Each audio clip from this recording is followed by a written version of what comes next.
What's up you guys? Anong bago? Walang bago. Actually, meron tayong lumang bike dito. Mag-aanim na taon na rin pala to pero 3 buwan pa lang siyang nakatambak at medyo luma na nga. Kung titignan, subukan natin i-restore yung bike na to. Actually, gulong lang naman talaga yung problema dito eh. Pudpud na yung gulong niya, then isa lang. Sira na rin yung shifter, wala na rin akong brake fluid. Medyo kalawang na rin tong RD niya. Kalawang na rin yung kadena. Pero sa ngayon, ang target natin, bumili ng bagong gulong tapos yung interior niya. Kasi ito lang yung problema dyan eh. Yung brake fluid sa likod, meron pa naman. Pero wala tayong pera. Alas 8 na nga pala mga pre, at saka grabe sobrang init. Alas 8 pa lang. Pero sa ngayon, punta tayong palengke para bumili ng notebook natin para sa ating, hindi ko alam kung para saan yan.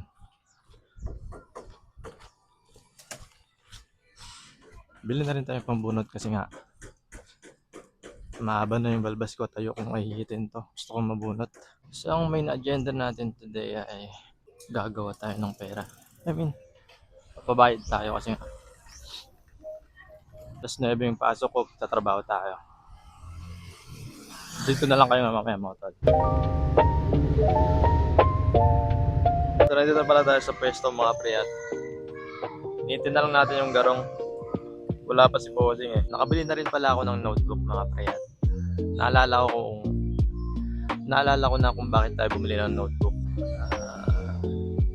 Para yun pala sa mga natin, mga plano natin sa buhay-buhay. At syempre, kung ano yung pwede natin magawa, doon natin ilista lahat.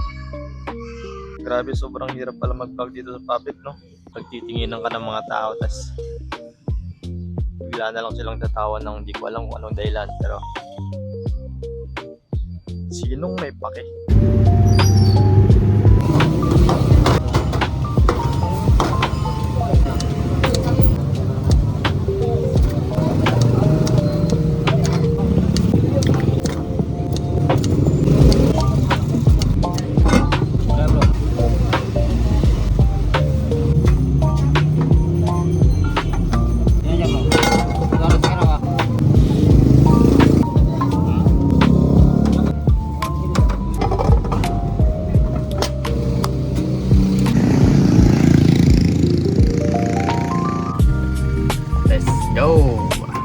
Pauwi na nga pala tayo mga preyat.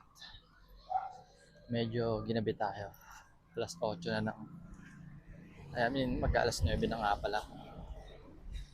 So syempre maglalakad tayo kasi wala pa naman tayong service. Hindi pa pwede yung bike natin. Update ko na rin kayo pag nakauwi na ako. So yun, hindi na ako nakapag-update kagabi, no? Naalala ko kasi hindi ko naman kayo jowa eh. Hindi, joke lang. Na-deadbat kasi agad tayo kagabi. Medyo pagod din, kaya hindi na ako nakapag-update. Sa ngayon, kasalukuyan tayo nandito sa sa bandang may pwesto. Wala pa yung garong. Alas 9 na, initin na lang natin si boss. And yun, titinda ulit tayo. Let's go. Ginabi ulit tayo mga pre. As usual, mag-alas 9 na naman. Kakaut lang natin sa work and medyo pagod ulit ako. So, hindi ko lang kung makakapag-update pa ako pag uwi. Medyo lobot na rin yung cellphone ko. Hindi pala tayo pumasok ngayon mga pre. Sakto. Maglinis tayo ng bike. What if tanggalin muna kaya natin to. Yun lang kinalawang. Ang bira.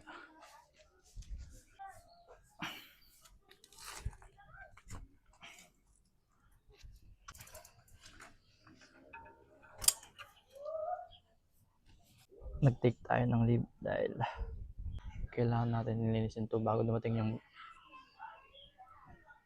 bagong gulong natin. Hindi natin alam Ripak ng bike eh. Kaya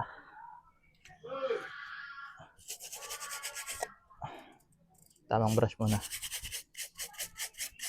Baris up sa inyo mga tol. Ang update natin, dumating na pala yung ano natin. Bagong gulong natin. Eto. Yan. At tara, subukan na natin ikabit.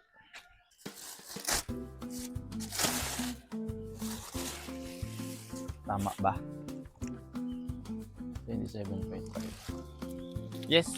1.95. Bakit wala siyang ano? Yung pala yung logo niya. So naging practical muna tayo ngayon mga pre. CST. CST lang yung ano, nabili natin. Kasi wala pa tayong pambili ng Maxis. Mura lang naman to. Binili natin sa ano, Shopee.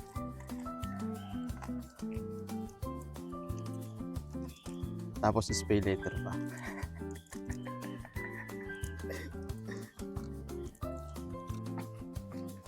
Tapos bumili na rin tayo ng inner tube. Isa lang. Kasi okay pa naman yung isa.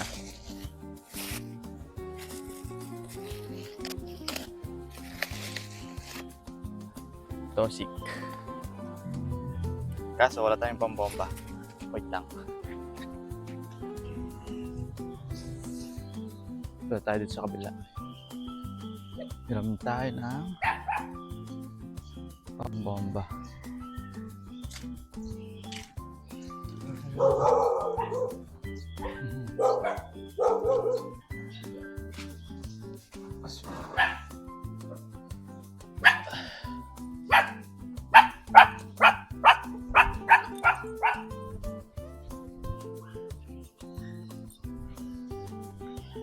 Sana hindi siya mabutas or mapunit. Saan na yun? Ito yung rim tape, luma na eh, no?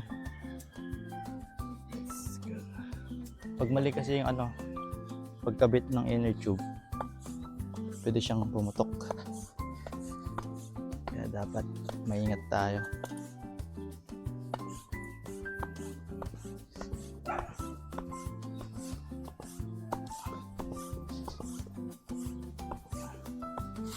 Bila naman.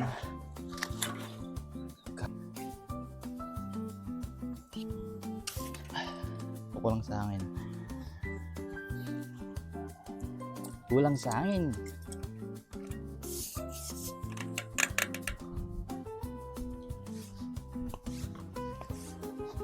Na.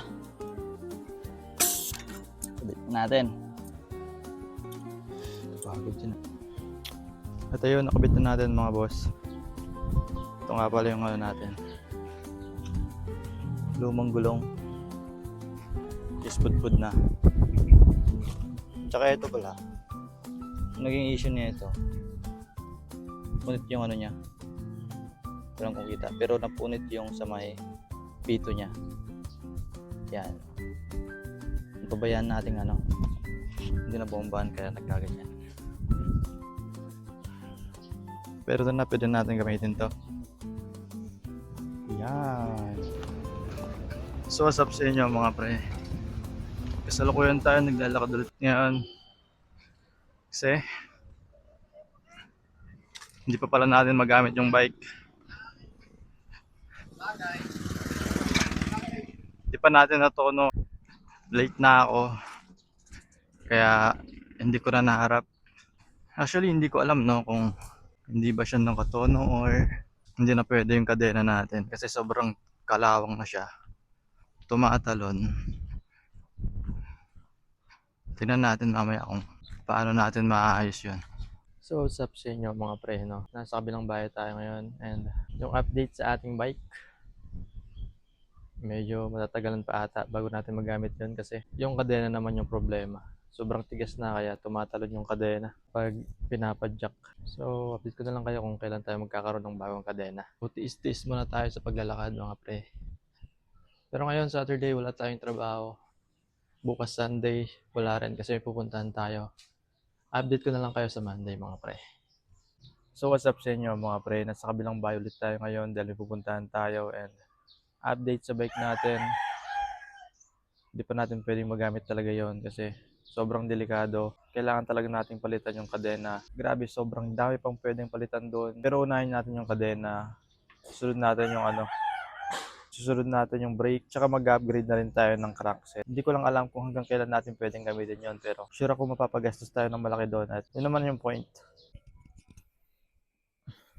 So ayun, gabi na mga pre at kaya gising ko lang dahil nakatulog tayo kanina pag-uwi galing event. So bale, umorder na rin pala ako ng kadena natin para dun sa project restoration ng bike. Kaya syempre, gastos na naman. Sobrang tagal na rin kasi talaga yung mga ibang pyesa noon mga pre. Yung ibang pyesa hindi pa talaga napapalitan ever since na nakuha ko yung bike. Kaya ngayon, gusto ko na lang mag-upgrade kasi story time lang. Pandemic tol. Ayan yung alam kong pinakamalaking dalan kung bakit nauso na naman yung bike, di ba? Eh sakto, unang work ko magbenta ng bike. Kaya big shoutout sa inyo, Velocity Bicycle Shop. Sa ngayon, more on e-bike na sila. Kaya more sales to come, boss. Wala akong alam sa mga bike nun. As in, zero knowledge pagdating sa bike parts, mountain bike or road bike. Pero marunong din naman ako mag-bike mga pre. Kaya si bossing pinayagan ako kumuha ng bike tapos hulugan pa. Kaya syempre masaya. Kasi ayun yung unang investment na nagkaroon ako. So talagang para sa akin may sentimental value na rin yung bike. So dito ko na rin pala tatapusin yung video mga pre. At tignan natin kung hanggang saan pa tayo aabot. At ayun nga pala yung naging buhay ni Darcy.